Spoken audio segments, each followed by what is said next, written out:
Hi everyone.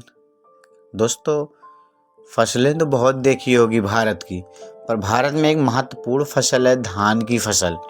मैं आज आपको धान की फसल के बारे में कुछ आम जानकारी दे रहा हूँ। धान भारत की एक महत्वपूर्ण फसल है जो कि भारत जुताई योग्य क्षेत्र के लगभग एक चौथाई हिस्से में उगाई जाती है और भारत की लगभग आधी आबादी इसे मुख्य भोजन के रूप में प्रयोग करती है। आधी एक तरह कह लीजिए पूरी। पिछले 45 वर्षों के दौरान पंजाब ने धान की पैदावार में बहुत ज़्यादा उन्नति हासिल की है। नई टेक्नोलॉजी और अच्छी पैदावार करने वाले बीजों के प्रयोग के कारण धान की पैदावार पंजाब में सबसे ज़्यादा होती है।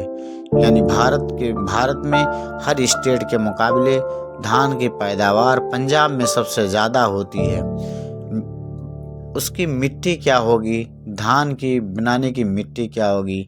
इस फसल को मिट्टी की अलग अलग किस्में जिसमें पानी सोखने की क्षमता कम होती है और जिनकी pH 5.0 से 905 के बीच में होती है, में भी उगाया जा सकता है। धान की पैदावार के लिए रेतीली से लेकर गाढ़ी मिट्टी तक और गाढ़ी से चिकनी मिट्टी तक जिनमें पानी को सोखने की क्षमता होती है।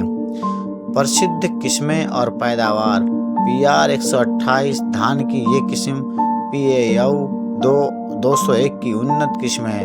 इसके दाने लंबे, पतले और स्पष्ट पारदर्शी होते हैं। इसके पौधों का औसतन कद 110 सेंटीमीटर होता है। रोपाई के बाद भी ये किस्म 11 दिनों में पक जाती है। यह किस्म पंजाब राज्य बैक्टीरियल ब्लाइट पैथोलॉजी दस्त प्रचलित पैथोलॉजीज के प्रतिरोधक है। इस किस्म की औसतन उपज 30.5 क्विंटल प्रति एकड़ होती है।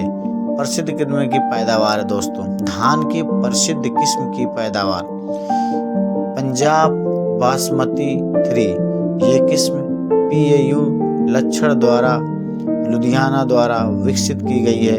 इसके पकाने की गुणवत्ता बहुत अच्छी है। ये बासमती 386 की उन्नति किस्म की है। इसके दाने बहुत लंबे होते हैं। इसकी औसतन पैदावार 16 क्विंटल प्रति एकड़ है। पंजाब बासमती यह एक उच्च पैदावार वाली किस्म है जिसकी लंबाई 96 सेंटीमीटर होती है। इसे स्टोर करना आसान होता है और जीवाणु झुलस रोधक किस्म है। ये किस्म 146 दिनों में कटाई के लिए तैयार हो जाती है। इसकी औसतन पैदावार 17 कुछ है।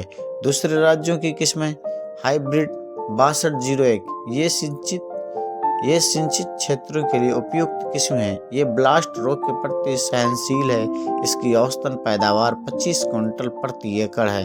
विवेक धान 62 ये पहाड़ी और सिंचित क्षेत्रों के लिए उपयुक्त है। इसके दाने छोटे और मोटे होते हैं। धान के यहाँ ब्लास्ट के प्रतिरोधी हैं। इसकी औसतन पैदावार 19 क्विंटल प्रति एकड़ है। कर्नाटका राइस हाइब्रिड एक किस्म समय के बीजित और स्तन क्षेत्रों के लिए उपयुक्त है। यह पत्ता झुलस रोग और दूसरी बीमारियों के प्रतिरोधी है। इसकी औसतन पैदावार 35 क्विंटल प्रति एकड़ है। दूसरे राज्यों की फसलें के बारे में बता रहा दोस्तों, अब मैं आपको बताऊं कि धान की फसल के बारे में आज आपको इसकी जानकारी दे रहा हूं। आशा करता हूं आपको इसकी जानकारी पूरी मिल रही होगी। ज़मीन की तैयारी। धान बोने के लिए ज़मीन की तैयारी की। गेहूं की कटाई के बाद ज़मीन पर हरी खाद के तौर पर मई के पहले सप्ताह ढैंचा बीज दर 20 किलोग्राम प्रति एकड़ या सन बीज दर 20 किलोग्राम प्रति एकड़ या लोबिया बीज दर 12 किलोग्राम प्रति एकड़ की बिजाई करनी चाहिए। जब फसल 6 से 8 सप्ताह की हो जाए तो इसे खेत में कद्दू करने के एक दिन में ही जोत देना चाहिए। इसी तरह प्रति एकड़ 25 किलो नाइट्रोजन खाद की बचत होती है। भूमि का समतल करने के लिए लेजर लेवर का प्रयोग किया जाता है। इसके बाद खेत में पानी खड़ा कर देते हैं ताकि भूमि के अंदर ऊंचे नीचे स्थानों की पहचान हो सके। इस तरह पानी के रिसाव के कारण पानी की होने वाली बर्बादी को कम किया जा सकता है या कम किया जा सके। इसलिए जमीन की तैयारी इसको ऐसे बराबर से की जाती है। बीज की मात्रा, धान में बीज की मात्रा, बिजाई के लिए 8 किलोग्राम प्रति एकड़ बीज का प्रयोग किया जाता है। बीज का उपचार, बिजाई से पहले 10 लीटर पानी में 20 ग्राम कार्बोनडाइजिम प्लस 1 ग्राम स्ट्रेप्टोसाइक्लिन घोल लें और इस घोल में बीजों को 8 से 10 घंटे तक भिगोएं। इसके बाद बीजों को छांव में सुखाएं और फिर बीज बिजाई के लिए तैयार हैं। फसल को जड़ गलन रोग से बचाने के लिए नीचे दिए गए फंगस नाशी का प्रयोग किया जा सकता है। पहले रासायनिक फंगीनाशी का प्रयोग करो, फिर बीजों का ट्राइकोडर्मा के साथ उपचार करें। A to Z जानकारी धान के बारे में, एक एक चीज। खरपतवार नियंत्रण, पौधे को खेत में बोने से या बीजने से 2-3 दिन बाद 1200 मिलीलीटर बूटाक्लोर 50 EC या 1200 मिली थायोबेनकॉर्ब 50 EC या 1000 मिलीलीटर, फेंडिमेथालिन 30 EC या 600 मिलीलीटर, पैरिटिल क्लोर 50 EC प्रति एकड़ नामक बूटीनाशक का प्रयोग करना चाहिए। इनमें से किसी भी बूटीनाशक को 60 किलोग्राम मिट्टी में मिलाकर 4-5 सेंटीमीटर खड़े पानी में फैला दें। चौड़े पत्ते वाले नदीने की रोकथाम के लिए 30 ग्राम मेटसल्फोन 20 WSP को प्रति एकड़ के हिसाब से 150 लीटर पानी में मिलाकर बीजने से 20 से 25 दिनों के बाद छिड़काव करना चाहिए। छिड़काव करने से पहले खेत में रुके पानी को निकाल दें और छिड़काव करने के 1 दिन बाद खेत को फिर से पानी दें। सिंचाई, पनीरी लगाने के बाद खेत में 2 सप्ताह तक अच्छी तरह पानी खड़ा रहने देना चाहिए। जब सारा पानी सूख जाए तो इसके 2 दिन बाद फिर से पानी लगाना चाहिए। खड़े पानी की गहराई 10 सेंटीमीटर से ज़्यादा नहीं होनी चाहिए। खेत में से बूटी और नदीन का ज़्यादा नहीं होनी चाहिए। नदीनों को निकालने से पहले खेत में से सारी पानी निकाल देना चाहिए और इस प्रक्रिया के पूरे होने के बाद खेत की फिर से सिंचाई करनी चाहिए। पकने से 15 दिन पहले सिंचाई करनी बंद करनी चाहिए ताकि फसल को आसानी से काटा जा सके। दोस्तों, सिंचाई के बारे में, धान की फसल कैसे होती है, इसके बारे में पूरी जानकारी आपको मिल रही होगी। मैं अपने इस YouTube के वीडियो के माध्यम से आज आपको बता रहा हूँ दोस्तों। चलिए दोस्तों, मैं आज आपको बताता हूँ। इसके बाद आता है दोस्तों फसल की कटाई।